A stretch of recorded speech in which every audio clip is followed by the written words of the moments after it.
পাহি মাম। কৃষ্ণ কেশব কৃষ্ণ কেশব কৃষ্ণ কেশব রোক্ষমাম। রাধা মাধব রাধা মাধব রাধা মাধব পাহি মাম। কৃষ্ণ কেশব কৃষ্ণ কেশব কৃষ্ণ কেশব রোক্ষমাম। রাধে শ্যাম রাধে শ্যাম শ্যাম শ্যাম রাধে রাধে রাধে কৃষ্ণ রাধে কৃষ্ণ কৃষ্ণ কৃষ্ণ রাধে রাধে। শ্যাম নারায়ণ শ্যাম নারায়ণ শ্যাম নারায়ণ পাহি মাম। শ্যামা সবলে শ্যামা সবলে শ্যামা সবলে রক্ষমাম। রাধা মাধব রাধা মাধব রাধা মাধব পাহি মাম। কৃষ্ণ কেশব কৃষ্ণ কেশব কৃষ্ণ কেশব রোক্ষমাম। শ্যাম নারায়ণ শ্যাম শ্যাম নারায়ণ শ্যাম শ্যাম নারায়ণ শ্যাম শ্যাম নারায়ণ শ্যাম শ্যাম নারায়ণ শ্যাম শ্যাম নারায়ণ শ্যাম শ্যাম নারায়ণ শ্যাম শ্যাম নারায়ণ শ্যাম শ্যাম নারায়ণ শ্যাম শ্যাম নারায়ণ শ্যাম শ্যাম নারায়ণ শ্যাম শ্যাম নারায়ণ শ্যাম। জয় জয় শ্রী রাধে जय जय श्री सीताराम। हर हर महादेव। जय जय श्री राधे। জয় গুরু রাধেশ্যাম। জয় গুরু রাধেশ্যাম। বলো। আজকে কি সবার আরো আগে থেকে শুরু হয়েছিল? আমি তো দেখলাম রাত 10টা লেখা আছে। রাত 10টা? তাই তো লেখা আছে দেখলাম। না, 10টাতেই তো শুরু হয়েছে, বরং 10টা 5-এ শুরু হয়েছে। তা তুমি এখনই জয় দিয়ে দিচ্ছ, সেই জন্য বুঝতে পারছি না।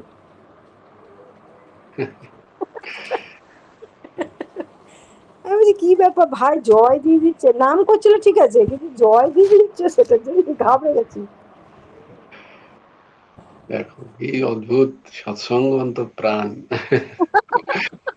সৎসঙ্গ ছুটে যাচ্ছে মানে প্রাণ ঘাবড়ে যাচ্ছে। আহ, অদ্ভুত অদ্ভুত দিদি, তোমার শ্রীচরণে বারংবার আরে বাপরে ভাই, আর মাথা উঠিয়ে দিও না, পিছলে পড়ে যাবো কোন দিন। সৎসঙ্গ হচ্ছে না বলে দেখো প্রাণ ঘাবড়ে যাচ্ছে। এইরকম প্রাণ হওয়া উচিত আমাদের। অদ্ভুত অদ্ভুত। তোমরা জয় সত্যি গুরুদেবের কৃপা ধন্য। না, আজকে আসলে বৈভবের ইচ্ছা ছিল শ্যামনারায়ণ শ্যাম শোনার, তাকে বলা হয়েছিল যে ভাগবতের দিন শোনানো হবে। তো কালকে আমার সময় অনেক পরে মনে পড়লো, তখন ছিল না। তো তাই জন্য আজকে শুরুতেই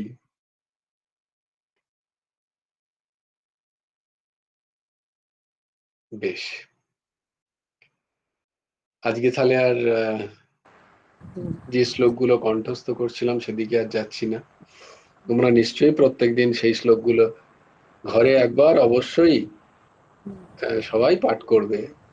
চেঁচিয়ে চেঁচিয়ে পাঠ করলে সেগুলো কণ্ঠস্থ হয়ে যাবে, আর গৃহেরও মঙ্গলপ্রদ গীতা শ্লোক যদি পাঠ হয়। তো প্রত্যেকে চেষ্টা করবে যে যে শ্লোকগুলো কণ্ঠস্থ করছি অ্যাটলিস্ট সেইগুলো। তো আমরা সরাসরি চলে যাই শ্রীমদ্ ভগবদ গীতার নবম অধ্যায়ের 6 নম্বর শ্লোকে। 4-5 শ্লোকটা আমাদের কাছে খুব কঠিন ছিল, তো আমরা আস্তে আস্তে সেটা বুঝবো। তো তার প্রথম দিকটাই তারপর তাই জন্য ভগবান বলছেন যে আমি বুঝতে পেরেছি তুমি খুব তোমার চিত্ত খুব বিক্ষেপ হয়ে গেছে অর্জুন, যে তুমি চিন্তা করো না, আমি তোমার পরের শ্লোকে বলে দিচ্ছি যে এখন তোমায় কি মনে করতে হবে, এখন তোমায় কি বুঝতে হবে। তো এসো আমরা 6 নম্বর শ্লোকটা দেখি এবং সেখানে দেখে নি কি বলছেন ভগবান। যথাকাশস্থিতো নিত্যম বায়ুঃ সর্বত্র গো মহান।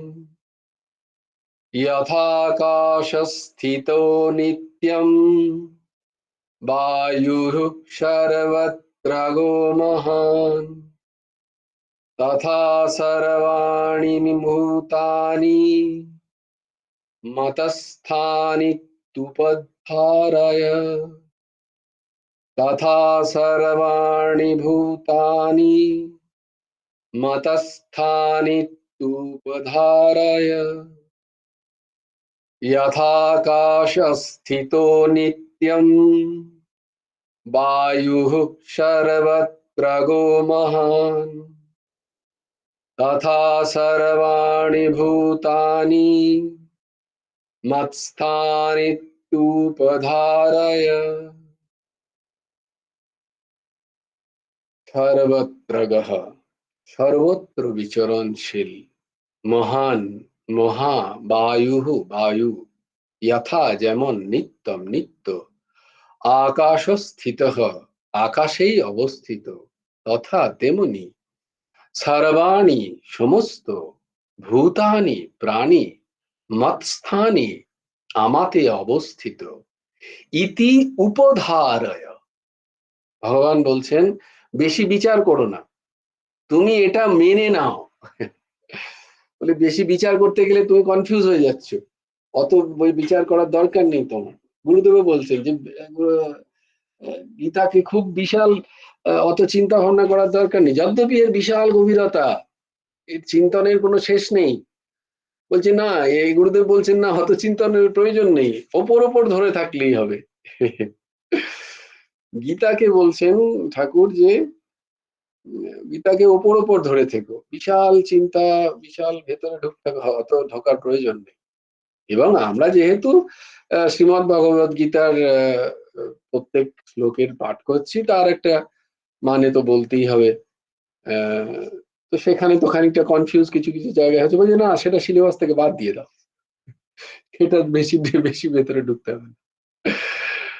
তো তাই জন্য শ্রীকৃষ্ণ বললেন যে পরে আমি যেটা তুমি বলছি সেইটা তুমি মনে রাখো, সেটা তুমি মনে শুধু রাখো না, সেটা মেনে নাও আমি যেটা বলছি। তিনি আদেশ দিচ্ছেন কি না, সর্বত্র বিচরণশীল মহাবায়ু যেমন নিত্য আকাশেই অবস্থিত তেমনি সমস্ত প্রাণী আমাতে অবস্থিত, তুমি এটা মেনে নাও অর্জুন, এটা তুমি মেনে নাও। মস্থানিত্যুপধারায় উপধার, এটা তুমি মেনে নাও, তুমি পরে বিচার করবে, আগে মানো, কারণ আমি বলছি বলে। হ্যাঁ, তিনি আদেশ করছেন। তেমনি আমাদেরও ওই ওই দুটো শ্লোকের বুঝে গেলাম যে 4টে জিনিস আছে।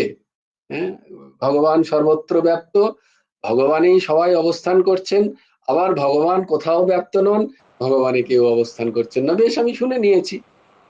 ইনফরমেশনের মতো আমি শুনে নিয়েছি। কেউ যদি বলে আমি বলে দিতে পারি যে এই 4টে জিনিস বলছে, কিন্তু বলছে পরক্ষণে যে ভগবান, দিদি মাইক্রোফোনটা অন করো না, তাহলে অন্যরা শুনতে পাবে না। হ্যাঁ, তো ভগবান তাই জন্য বলছেন যে আহ, যে পরের যেটা আমি বলছি সেটাকে তুমি মেনে নাও, এর আর বিচার করার প্রয়োজন নেই তোমার। কি না, সমস্ত প্রাণী আমাতে অবস্থিত, সমস্ত প্রাণী। দ্বিতীয় কথাটা তিনি, প্রথম কথাটা তিনি বলছেন যে সব জায়গায় আমি ব্যাপ্ত, তার মানে সব জায়গায় আমি ব্যাপ্ত এবং সমস্ত প্রাণী আমাতেই অবস্থান করছেন, এটা তুমি মেনে নাও। যেমন সর্বত্র বিচরণশীল বায়ু নিত্য আকাশেই অবস্থান করে, অর্থাৎ কোথাও বায়ু নিষ্পন্দ, কোথাও বায়ু বইছে, কোথাও বায়ু ক্রিয়া করছে, কোথাও বায়ু ক্রিয়াহীন, বায়ু কোথাও প্রবাহিত। কিন্তু কোনোভাবেই হোক না কেন, বায়ুর যেমনই অবস্থা হোক না কেন, বায়ু কিন্তু আকাশ থেকে পৃথক হতে পারে না। আকাশের অস্তিত্ব আছে বলেই বায়ুর অস্তিত্ব আছে, আকাশের অস্তিত্ব যদি না থাকে বায়ুর অস্তিত্ব থাকবে না। বায়ু কখনো থেমে গেছে, কখনো বহমান, কিন্তু সে আকাশ থেকে পৃথক নয়, আকাশ ব্যতি রেখে তার কোনো অবস্থান নেই। তেমনি একইভাবে এই ত্রিলোক, চতুর্দশ ভুবন, এই সমস্ত জগতে অবস্থানকারী স্থাবর জঙ্গম প্রাণী ও পদার্থ সব ভগবানেই আমাতেই অবস্থান করে। ভগবান বলছেন তথা সর্বাণি ভূতানি মৎস্থানি, আমাতে অবস্থান, আমাকে পরিত্যাগ করে এদের কোথাও যাওয়ারই সামর্থ্য নেই, এদের অস্তিত্বরই সামর্থ্য নেই। এই সৃষ্টির অস্তিত্বই সমর্থ নয় আমাকে ব্যতি রেখে, ভগবানকে ব্যতি রেখে। ভগবান এমনটি বলছেন যে এই স্থিতি অস্তিত্বই আসতে পারে না যদি সেখান থেকে আমাকে বাদ দিয়ে দেওয়া হয়। কিন্তু কিন্তু আমরা এটা বুঝতে পারছি না, এটা আমাদের বোধ হচ্ছে না। তার জন্য ভগবান বলছেন কেন না, প্রাণীগণ প্রকৃতি ও তার কার্যাদির সঙ্গে যতই ঘনিষ্ঠ সম্পর্ক করছে, প্রকৃতির সাথে, প্রকৃতির সাথে এবং প্রকৃতির যে কার্য তার সাথে যার সম্পর্ক, কিন্তু এর যে কারণ, প্রকৃতির কারণ এবং কার্যের যে মূল কারণ, সেই কারণটাকে সে খুঁজছে না, সে কারণটাকে দেখতে চাইছে না। তাই জন্য সে প্রকৃতি এবং কার্যর সাথে নিজেকে তদাত্ম করে নিচ্ছে, নিজেকে এক করে নিচ্ছে। তার ফলে তারা প্রকৃতি দেখতে পাচ্ছে, কারণ প্রকৃতিতে কার্য ক্রিয়াশীল দেখা যাচ্ছে, কিন্তু এই কার্যের কারণ কে, এই কার্যের কারণ কি, এই প্রশ্ন যেহেতু আসছে না, যেহেতু কারণটাকে আমাদের দৃষ্টিগোচর হচ্ছে না, অনুভূত হচ্ছে না, অনুভবও হচ্ছে না, আমরা শুধু কার্যকে নিয়েই ব্যস্ত। আর কার্য যেহেতু প্রকৃতিতে অবস্থান, তাই প্রকৃতিকে নিয়ে ব্যস্ত। এই দুটোরই নিয়ামক যে যে যে এই দুটোকে চালাচ্ছে, তাকে আর ধরতে পারছি না। তাহলে আমাদের অ্যাটেনশনটা ডাইভার্ট হয়ে যাচ্ছে। আমাদের কি বলবো, অ্যাটেনশনটার বাংলা কি, আমাদের যে যে দেখার মনোযোগ, দৃষ্টি। হ্যাঁ, মনোযোগ। হ্যাঁ, বাহ, ভেরি গুড। আমাদের মনোযোগটার পরিবর্তন হয়ে যাচ্ছে, পাল্টে যাচ্ছে। যেমন বায়ুকে আকাশে নিত্য স্থিত বলার তাৎপর্য হলো যে বায়ু আকাশ থেকে কখনো পৃথক হতে পারে না।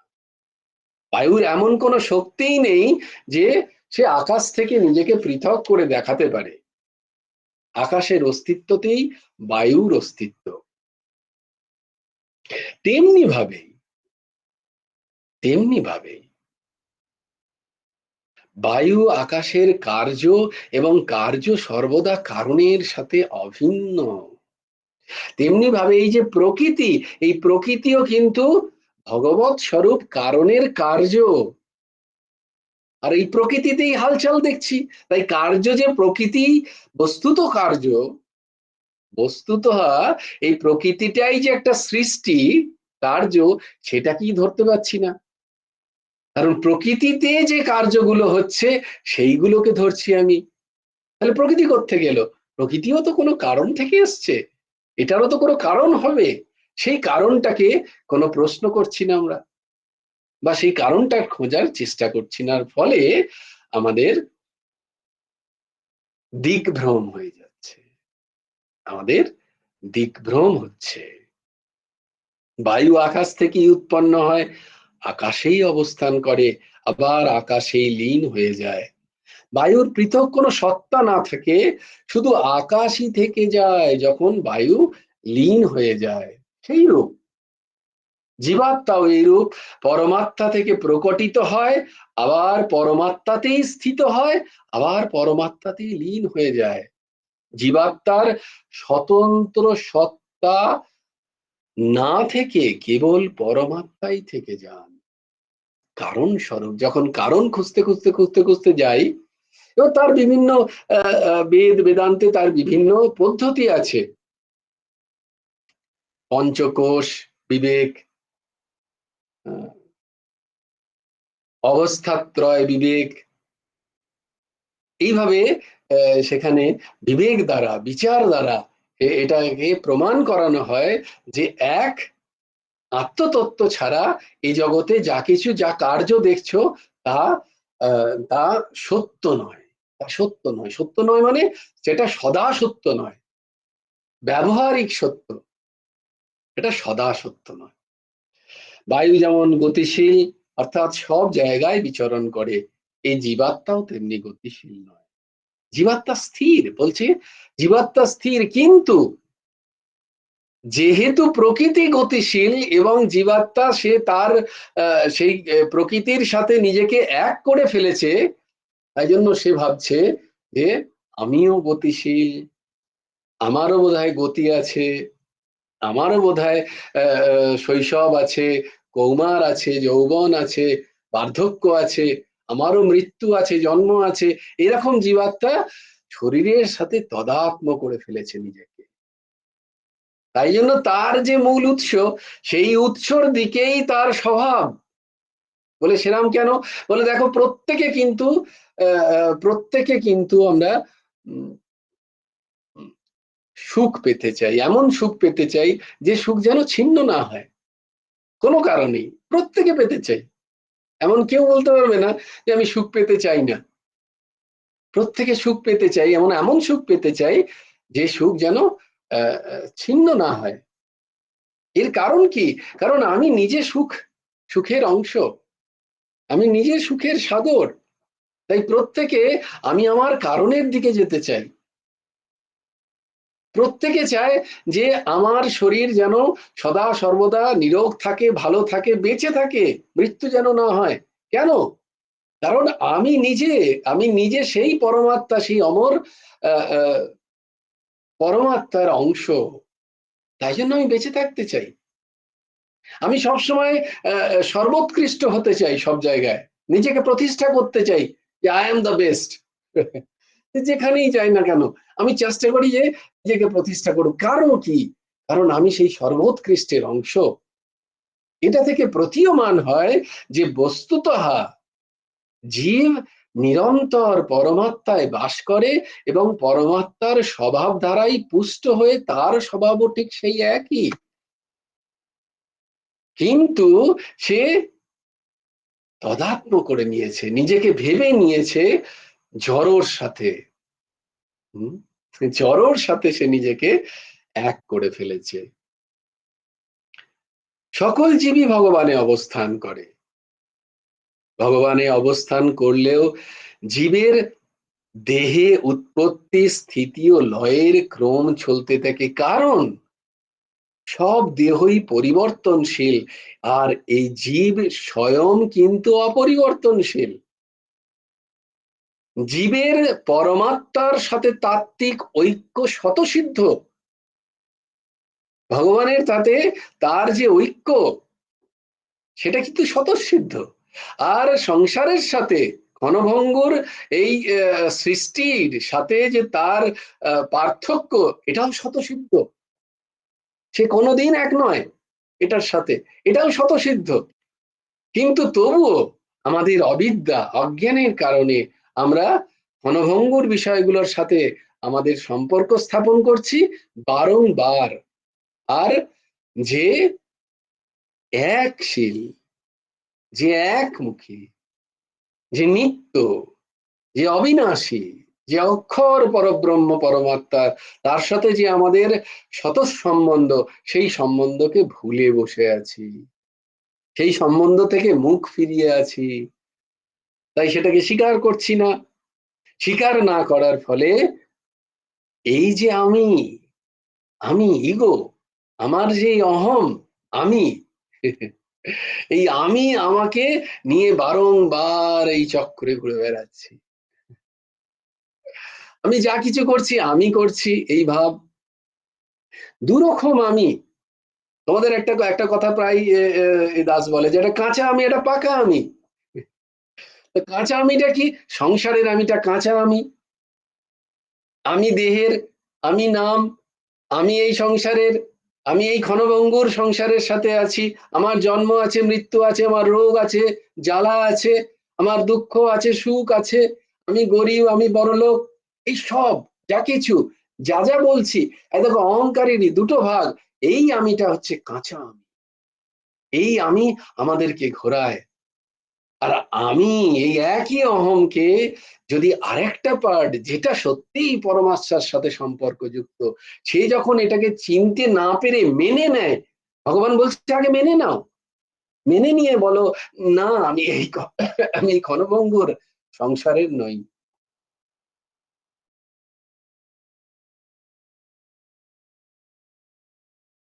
সংসারের সাথে সম্পর্কযুক্ত নই, আমি পরমাত্মার অংশ, আমি পরমাত্মার সঙ্গে সম্পর্ক। জীব নিত্য কৃষ্ণ দাস, তাহা ভুলি গেল, এই বলে মায়া তারে গলায় বিধিল। নিত্য কৃষ্ণ দাস আমি যদি নিজেকে বলতে থাকি, আমি যদি কৃষ্ণের নিত্য দাস হিসেবে নিজের মনকে তৈরি করি, তাহলে আমার পাকা আমি পুষ্ট হবে, আমার কাঁচা আমি লয় হবে। এই যখন পাকা আমি পুষ্ট হয়, তখন আস্তে আস্তে আমরা আধ্যাত্মিক স্তর থেকে অনেকটা উপরের দিকে ঊর্ধ্বগতি হয় আমাদের। তাই আমি ভাবের যেটা প্রকৃতির অংশ, যেখানে উৎপত্তি বিনাশশীল বস্তু পদার্থ, সেই প্রকৃতির অংশ, তা সত্যই, তা সতই প্রকৃতির দিকে আকৃষ্ট হওয়ার কারণও একটা হচ্ছে তার মধ্যে ভগবত তত্ত্ব বর্তমান, আকর্ষণের ক্ষমতা বর্তমান। কিন্তু সে যদি ঠিক জিনিসটাকে চিনে নিতে পারে যে এই আকর্ষণ আমাকে কিন্তু আমার যে চাহিদা, কি চাহিদা, আমি নিত্য সুখে থাকি, আমার যেন দুঃখ না হয়, আমার নিত্য যেন অর্থ লাভ হোক, আমার যেন বাসনা নিত্য চরিতার্থ হোক, আমি যেন কখনো ক্ষয়িষ্ণু না হই, এটা আমাকে পূরণ করবে না যদি আমি উৎপত্তি বিনাশশীল পদার্থের সাথে নিজেকে সম্পর্কযুক্ত মনে করি। এটা আমাকে কোনোদিন পূরণ করবে না। কেন? না দেখে নাও, আগে নিজের জীবন দিয়ে দেখে নি, তারপরে অপরের জীবনগুলোকেও দেখে নি, যে যাদের যে বস্তুর আমি চাহিদা করে ভাবছি যে আমার পূরণ হয়ে যাবে বাসনা, আমার কামনা পূরণ হয়ে যাবে, সেই একই বস্তু পেয়ে কি অন্য জীবের পূরণ হয়েছে? দেখবো না, হয়নি। বা অথচ আমি আজ থেকে 10 বছর আগে যেটা চাইতাম সেটা আজকে আমি পেয়েছি, কিন্তু তবুও কি আমার কামনা বাসনা সম্পূর্ণ পূর্ণ? না, হয়নি। তাহলে এর থেকে এই বিচারে আসা উচিত যে ক্ষণভঙ্গুর উৎপত্তি বিনাশশীল পদার্থের প্রাপ্তির সাথে এগুলো যদি আমি পেয়েও যাই, আমার কিন্তু কামনা বাসনা পূর্ণ হবে না। তাহলে এমন একটা বিষয়, এমন একটা জিনিস, এমন একটা বস্তুর প্রাপ্তির জন্য আমাকে খোঁজ করতে হবে, যেটা প্রাপ্ত হলে যেটা প্রাপ্ত হলে আমার এই বাসনা কামনা গুলো সম্পূর্ণ মিটে যায়, সম্পূর্ণ মিটে যায়। সেটা কি? সেটা হচ্ছে আমির ওই দ্বিতীয় অংশ। একটা আমির প্রকৃতি ভাগ, আর একটা আমির পরমাত্মা ভাগ। আমি যদি নিজেকে পরমাত্মার সাথে সম্পর্ক যুক্ত করি, যা কি যা কিনা সত্য, যা কিনা সত্য সম্বন্ধ, যে সম্বন্ধকে আমি ভুলিয়েছি আজ, সেই সম্বন্ধ যদি আমি স্থাপন করে নিতে পারি, তাহলে আমি একটা সব পেয়েছির দেশে বেড়ে যেতে পারি। তাহলে আমার কামনা বাসনা কিন্তু আস্তে আস্তে পূর্ণ হবে। আচ্ছা, বলছে পূর্ণ হবে? বলছে না না, পূর্ণ তো হবেই হবে, তোমার এক সময় থাকবেই না কামনা বাসনা, তোমার আর কামনা বাসনাই থাকবে না। কারণ তুমি তখন জেনে যাবে যে আমি নিত্য প্রাপ্ত, আমি নিত্য সুখের আগার। এই যা কিছু ইচ্ছা, এই যা কিছু আসক্তি, তা উৎপত্তি এই প্রকৃতিতে এবং তা বিনাশশীল পদার্থের জন্য। পরমাত্মায়, ভগবানে, ব্রহ্মে কোনো চাওয়া পাওয়া নেই, কোনো চাওয়া পাওয়া নেই। এইটা আস্তে আস্তে লয় হয়ে যায়। এইটা বুঝে নেওয়া, বুঝে নিলেই আমার স্থিতি যে অনাদিকাল ধরে পরমাত্মাতেই আছে। ভগবান যেটা বলছেন, অর্জুন মেনে নাও, হে অর্জুন, এই তত্ত্বকে অনুভূত করে নাও যে এই বিশ্ব চরাচর শুধু নয়, এই সৃষ্টি ব্রহ্মাদি লোক পর্যন্ত, ত্রিলোক, 14 ভুবন, এই সবে যা যা সৃষ্ট দেখতে পাচ্ছ, এই সব কিছু আমাতেই অবস্থিত। কারণ উপাদান কারণ রূপে আমি এই সৃষ্টিকে সৃষ্ট করি, সৃজন করি। এর কোনো উপাদান বা কারণ আমি, এবং উপাদান জিনিসগুলো পদার্থ আমি, আমি কোথা থেকে আনবো?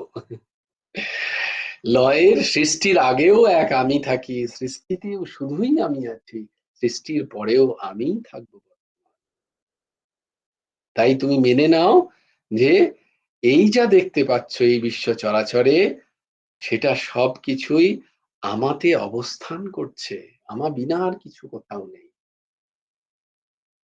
তাই এই জন্ম মৃত্যুর ভ্রান্তি থেকে বেরিয়ে এসো অর্জুন, এইটা বলার উদ্দেশ্য ভগবানের বারংবার। এইটাই হচ্ছে গীতার সর্বত শিক্ষা সিদ্ধান্ত। এরপরে বাকি যে যে তিনটে সিদ্ধান্ত আছে, বাকি যে দুটো সিদ্ধান্ত যে পরমাত্মা এতে নেই বা এগুলো পরমাত্মাতে নেই, এটা আমরা দেখবো আস্তে আস্তে। এরও আস্তে আস্তে ব্যাখ্যা আমাদের কাছে খুলবে, কিন্তু এখন আমরা আর ওইগুলো ভাবছি না। আমরা এখন ভাববো যে এই চরাচর জগৎ, যা কিছু দৃষ্টিগোচর, যা কিছু অনুভূতিযোগ্য, যা কিছু আমাদের ইন্দ্রিয় গ্রাহ্য বিষয়, এই সব কিছুতে ভগবান ব্যক্ত আছেন, এবং এই সব কিছু ভগবানেই অবস্থান করছেন। এই দুটো কথাকে আমরা মেনে নিয়ে আমাদের জীবন কতটা সুন্দর করা যায় তার চেষ্টা। এসব কিছু, সবকিছুকে সেই সম্মান, সবকিছুকে সেই আদর, সবকিছুর মধ্যে সেই আনন্দকে খুঁজে বার করা, সেই ভালোবাসার দৃষ্টি সবার মধ্যে দেখা, এইটা আমাদের সাধন হবে, এইটাই আমাদের প্র্যাকটিস, এটাই হচ্ছে ভাগবত ধর্ম।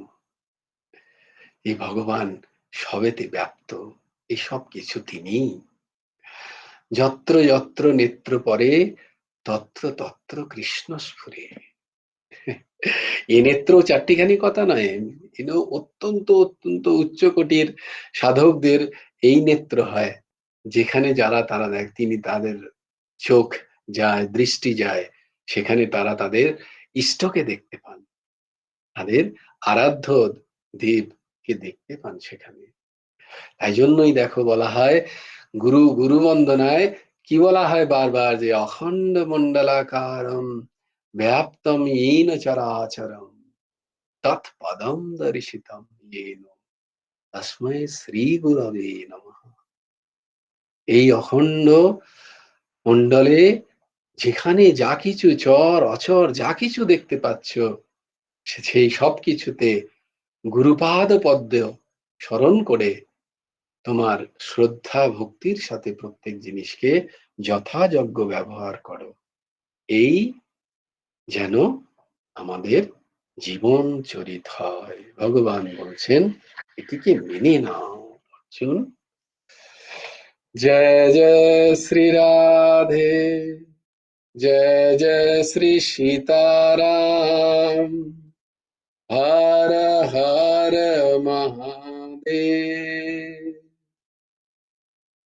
ভজ গুরু হেমন্ত দেব রাধে শ্যাম, জপ হরে কৃষ্ণ হরে রাম, जय जय श्री राधे, जय जय श्री राधे, जय जय श्री राधे। हरि बोलो, हरि बोलो, हरि हरि बोलो। जय गुरुदेव, जय गुरुदेव, जय गुरुदेव। জয় জয় পরমহংস ঠাকুর শ্রী শ্রী হেমন্ত দেব জিউর জয়। জয় গুরু রাধে শ্যাম, রাধে শ্যাম, রাধে শ্যাম, শ্যাম শ্যাম রাধে রাধে, রাধে কৃষ্ণ, রাধে কৃষ্ণ, কৃষ্ণ কৃষ্ণ রাধে রাধে। জয় গুরু রাধে শ্যাম।